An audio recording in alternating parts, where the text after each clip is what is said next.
So, Stacy, I hear that you don't know the story of Star Wars. Slandering my name is long. He told me otherwise. Yeah, I know of it. I've heard of it. What's your favorite Star Wars movie? Probably Empire Strikes Back. Did you see Rogue One? I did. I thought it was really well done. It connected very seamlessly. The storyline I thought was brilliant. Uh, as a Star Wars fanatic, as a fan, you kind of once you got to the end of it, when you saw Darth Vader, when you saw Princess Leia, like you felt it, and it brought back some good memories, some good childhood memories. Did you like Spaceballs? I didn't see that movie. What was the first one you saw? The first Star Wars I saw, A New Hope. Yeah. Did you go back at some point and rewatch them all and all that kind of stuff? I just got the first 6 on DVD, so eventually when I get time outside of football, I'll be able to go back and watch them all. Let me bridge this to football. Who would be the closest character to Darth Vader on the team? Michael Bennett. No, Darth Vader. I don't think we have a Darth Vader. Richard Sherman. There you go. Who's Yoda? Yoda? That might be Pete. You guys like that one? And who are you? Who are you? I don't claim anything. You guys have to come up with that on your own. Football question? He's talking about the excitement. I know you guys go want to know every week, but just the excitement of the playoffs are here and everything at home. Yeah, first and foremost, we're thankful for another opportunity to play in the playoffs. 5 years in a row is pretty amazing, so we're thankful for that. Thankful for the opportunity, but there's a lot of things that we want to accomplish and that are still right there in front of us. So we're going to take this opportunity and run with it and compete to be the best that we can be to get our football right. And it's another opportunity to do that. How do you assess this year offensively? I mean, you guys threw it a lot more than you have in the past, and I don't know how much that was planned or just sort of the result of the things that happened or whatever, but how do you sort of assess how this has all gone? You don't. You just, you go with it as it goes and try to make the best of it. I think that, we've had our ups and downs, but we've been able to be successful at times, and we're still in the playoffs. So we have an opportunity to do what we set out to do.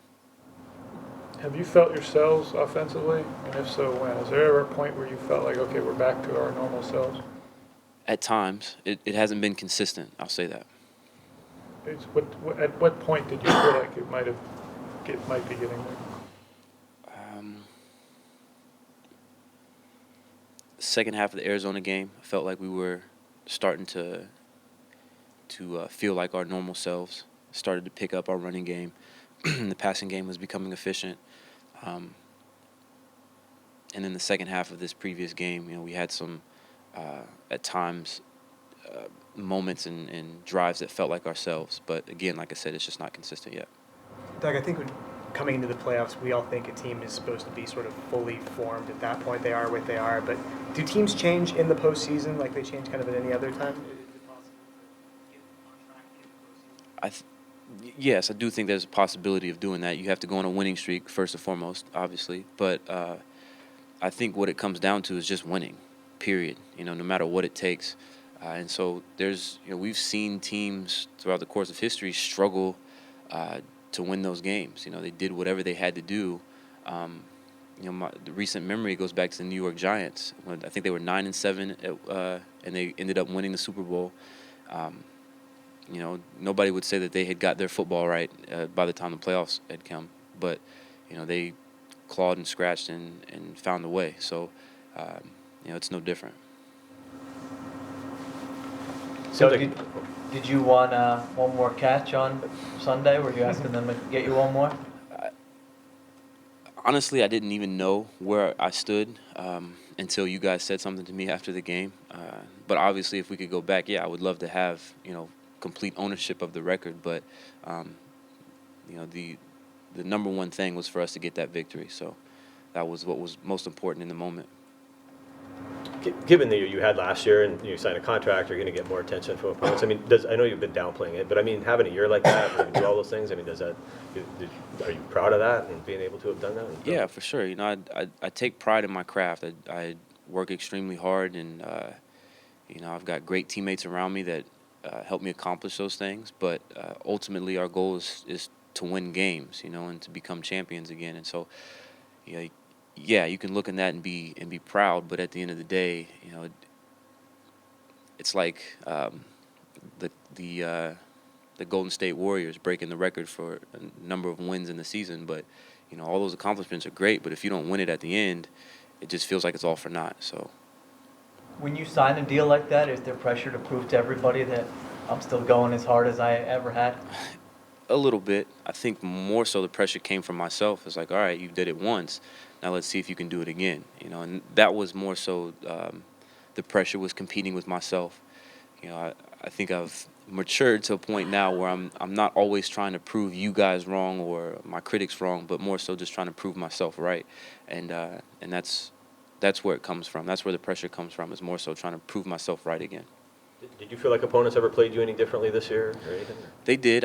You know, not to boast or brag or anything, you know, but I did see a few true double teams this year, and it was, you know, I kind of laughed about it because I never expected that to happen. But you know, it's just it's a credit to our offense in general, just being able to be as efficient as we have been, and those guys on the other side now respecting what we can do, and so. Yeah, we did see a little bit of a different game plan facing us week in and week out. The excitement bringing in a veteran like Devin Hester? Absolutely. One of the biggest things for me is just knowing a guy like that who's been in the league for so long, his work ethic and what he does, you know, on a day-to-day basis to get his body and his mind mentally ready for the games. It's another opportunity to learn from somebody. So I'm taking advantage of that and really excited to have him on our team. Think Sherman's going to compete with them for the punt returner spot still? Absolutely not. Is he mad about it? Absolutely not. Sherman, Absolutely not. he's not mad about it. You seem to really like returning those punts. Absolutely not. Okay, we'll leave it at that then. Doug, you've been around Richard obviously for a long time. Too long. Yeah, it's been kind of an eventful month. It seems like for him. Just where's his head at? You know, how is he at this point in the season? Sherm's always focused, you know, despite what distractions might be going on around him that he himself might have created, he always seems to find a way to center himself and focus back on the task at hand. And so he's done an excellent job in the locker room, and, you know, to his credit, he's done really well. And, you know, I expect nothing less of him in the game. He's going to play really well because that's just who he is. What goes into a wide receiver gaining a quarterback's trust, especially a quarterback like Russell Wilson, who is so protective of the football? Well, it goes both ways. First and foremost, the receiver has to make sure that he's where he's supposed to be on time, and catches the ball when the quarterback throws it to him. You know, you have to be reliable in that sense that if the quarterback is going to take a chance to throw it to you, you have to more times than not come down with it.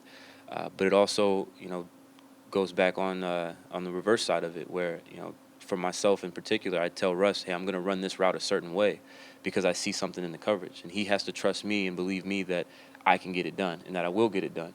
And so that it's a constant back and forth in the relationship.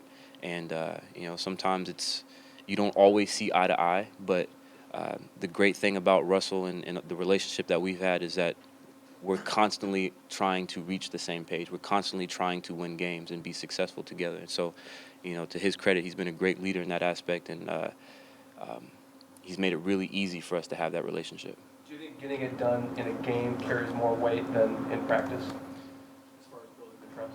Absolutely, because there's times in games where we will, you know, change or make an adjustment that we didn't practice throughout the course of the week.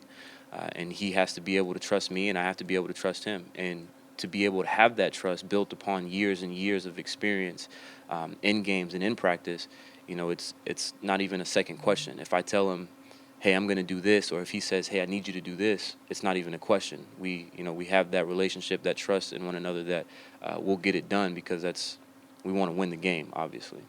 Does his demeanor change in any way when the playoffs come around or anything like that? Or? Not really. He's I mean, he's always his stoic, focused self, you know. So he doesn't really he doesn't have ups and downs. You know, he's very consistent, and so the playoffs come, he's same Russell Wilson. Going up against a former teammate again, Golden. I'm not going up against him. I guess. What from his game, if anything, did you incorporate into yours? Well, when Golden left, I told him that, you know, we're going to be missing his ability to make guys miss after the catch. And so that was one of the things that I really focused on once he left, was I wanted to be able to kind of, you know, supplement that role, if you will. He was so explosive and so unique after he caught the ball. And so I, you know, trained myself to practice running after the catch, making guys miss. And so that was one of his specialties, you know, and he's incredibly gifted at it.